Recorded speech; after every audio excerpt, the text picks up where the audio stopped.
In today's world, more data is being created than ever before. Each day, there are massive amounts of files, email records, and other forms of media stored on local drives, in the cloud, and in the hands of other outside sources that we entrust with our information. One specific realm that has struggled to keep up with this data-driven world is that of educational institutions. It is a general consensus that educational records are not meant to be seen by outside sources and should be kept private between the student, his or her parents, and the educational institutions. Years ago, the Family Educational Rights and Privacy Act of 1974 was passed to do just that. FERPA created a federal law for governing student data. This legislation is meant to ensure privacy in education and provide a sense of security of personal information. This act was very important in setting a foundation for protecting the large amounts of data that are created in educational institutions from elementary school to secondary education. But clearly the world was much different in 1974. There was no World Wide Web, far fewer electronic records, and much less data that could be accessed by the masses. Because of this, we have seen a legal trend of politicians, agencies, and courts attempting to create alternatives to this seemingly outdated law. This video will give you a better understanding on what FERPA really is. Also, it will discuss a few court cases involving challenges to FERPA. Furthermore, the video will go into detail about how we as Penn State students are affected by FERPA and what training faculty at Penn State need to complete in relation to FERPA. First, let's begin by describing what FERPA really is. The Family Educational Rights and Privacy Act of 1974 passed by Congress as a floor amendment, which is an amendment offered on the floor by an individual senator. In this case, Senator James Buckley of New York introduced this legislation to protect the confidentiality and accuracy of student data. Senator Buckley was concerned about many instances where schools gave up student data to people who did not have a legitimate interest or right to have access to this material. Some of these records even included comments about students' psychological makeup that were made by people unqualified to make these assessments and judgments. In turn, Buckley introduced FERPA, which is also known as the Buckley Amendment. Essentially, FERPA has four main requirements. These requirements distinguish parents from adult students.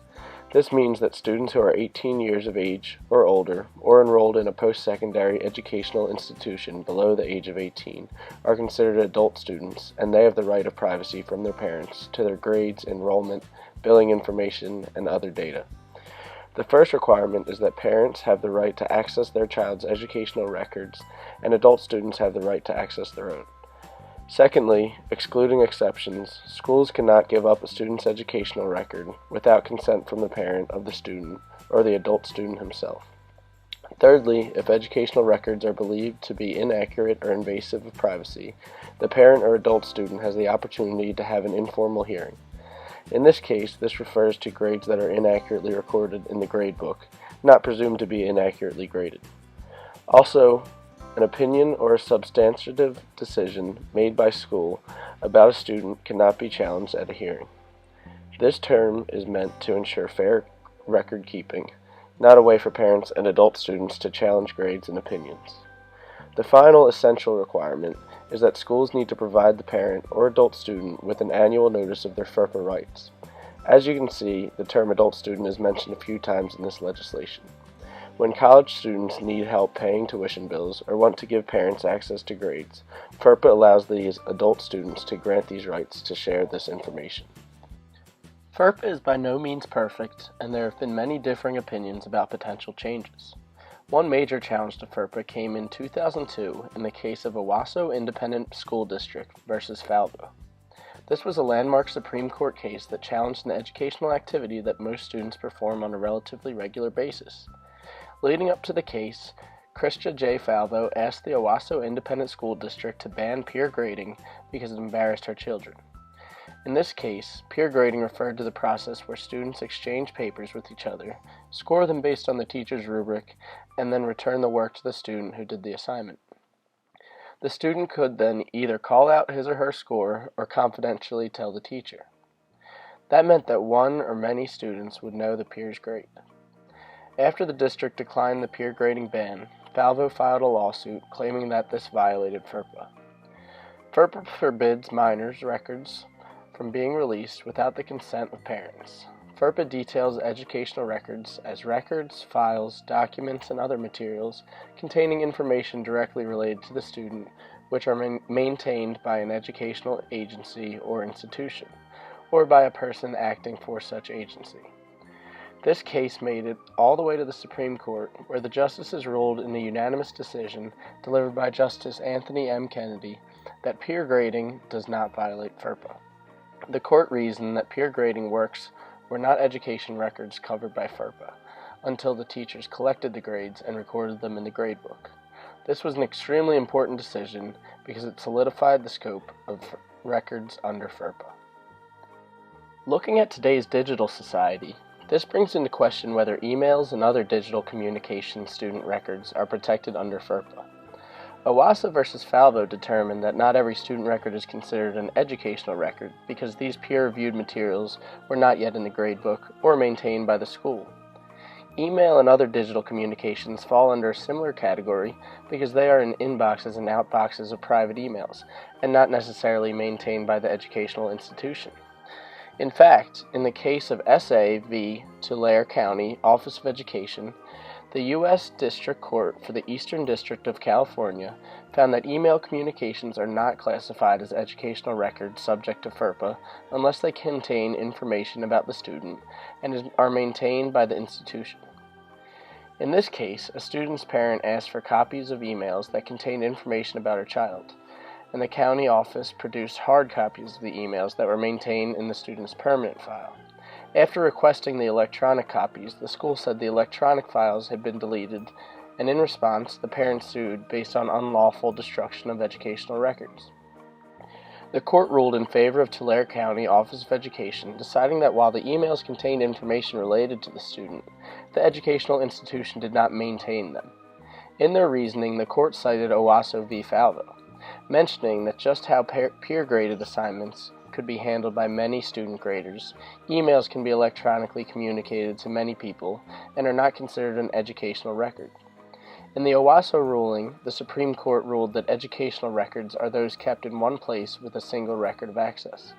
Therefore, under FERPA, emails are only educational records when they are printed and placed in the student's file.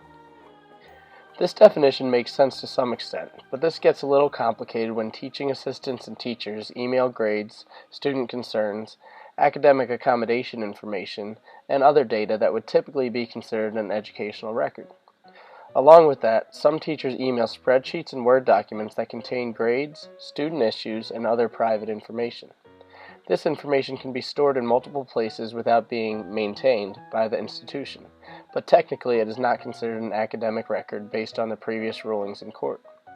It seems as if FERPA may need to designate which types of emails should be considered educational records and which types are simply normal email communication. FERPA has faced some changes and has been amended a total of 9 times since it was first established. Through these amendments, Congress and the Department of Education have continually recognized new circumstances under which personally identifiable information contained in educational records can be disclosed without the consent of parents or students. One recent amendment permitted the release of final results of any disciplinary proceeding in which a student was found responsible for a crime of violence or non-forcible sex offense. Another amendment allows the Attorney General or a designated representative to request educational records relevant to an investigation of domestic international terrorism. While these amendments are quite important in the realms of crime and terrorism, they do not relate to the issues of data exchange and electronic education records. These definitely will not be the last amendments or requested changes to FERPA, and we have seen some proposed solutions and changes in recent years. In 2015, U.S. Representatives John Klein and Bobby Scott drafted a bill that attempts to overhaul FERPA and expand upon the pending Student Data Privacy Bill, which intends to prohibit educational tech vendors from selling the information they collect on students and using that information to target students with advertisements. The proposed discussion draft would require educational agencies and institutions and state education agencies, which are state-level government agencies responsible for providing resources to their state schools and residents, to designate an official responsible for maintaining security of their education records. This would also prohibit any person with access to an educational record or a student's personally identifiable information contained in the education record from marketing or otherwise advertising directly to students using information gained through the access. This would include preventing the distribution of email addresses and phone numbers for advertising purposes. Prior to this draft, educational records didn't encompass the kinds of information generated when students engage with online applications. Another issue that has arisen is based on whether researchers should be granted access to large databases of student data that do not contain personally identifiable information. On one hand, this data could be used to make great strides in certain topics of study by using big data analytics to examine district-wide, statewide, and nationwide trends on topics such as learning disabilities, testing averages, and student retention. This data analysis could lead to agencies allocating more resources in certain areas to improve education and educational assistance. As long as this information is unidentifiable, this could be very useful and important data. On the other hand, when these databases contain many data pieces, sometimes the information becomes identifiable, which would be a FERPA violation and invasion of privacy. There have been some conflicting judicial opinions in recent years, and this may need to be addressed in future amendments. For example, in Fish v. Dallas, after researchers sought results from the Iowa Test of Basic Skills for all Dallas school children for an 11-year period, the jury determined that although the information was unidentifiable, it was easily traceable under FERPA and could not be disclosed. This information contained data of student number and sex, student age and ethnicity, special education information, campus name, grade level, test date, and testing scores. When there are that many data pieces in play, there is enough data to figure out the identity of many of these students. In a contrasting opinion, in the case of Osborne versus Board of Regents of the University of Wisconsin, in the Supreme Court of Wisconsin, the court decided that Osborne was not requesting personally identifiable information, therefore FERPA does not prohibit disclosure of the requested information in this case. The information requested was applicant records for the University of Wisconsin that included test scores, class rank, grade point average, race, gender, ethnicity, and socioeconomic background. The court granted access to this data after all identifiable information was deleted to an extent that the information would not be traceable. With large databases today, it is very difficult to determine whether information is identifiable or not, and it is difficult to say whether this should be determined on a case-by-case basis or if FERPA should have an amendment to address these issues. In my opinion, these types of cases should include expert witnesses in data analytics. With the growth of jobs in data analytics, there are many experts that can be brought in to run tests and determine if this information can be traceable back to a student. It is difficult for judges and jurors to determine when data becomes traceable because they do not have experience in the field of data analytics. A potential amendment to FERPA could even analyze these factors before it goes to legislation. When a request comes in for a large amount of unidentifiable student data, it would be a good idea for FERPA to require an expert or a team of experts to analyze this data to determine whether it is considered traceable and a FERPA violation. This would save time in courts and ensure that educational records are kept private. The White House also recently released the Student Privacy Bill of Rights, which is an enforceable student privacy and data security framework that requires schools, districts, EdTech, and other cloud-based service providers to adhere to certain practices when collecting student data. The main principles are based on individual control, transparency, respect for context, security, access and accuracy, focus collection, and accountability. These principles give consumers the rights to have control over what personal data companies can collect. It also gives the right to easily obtain and access information about privacy and security practices. Along with that, this Bill of Rights gives consumers the right to access and correct personal data to secure their data and hold companies accountable for putting the appropriate measures in place to abide by these rights.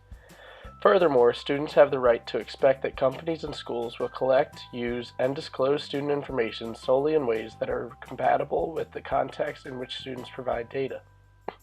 When President Obama released this bill, he stated, "Even though we live in a world in which we share personal information more freely than in the past, we must reject the conclusion that privacy is an outmoded value.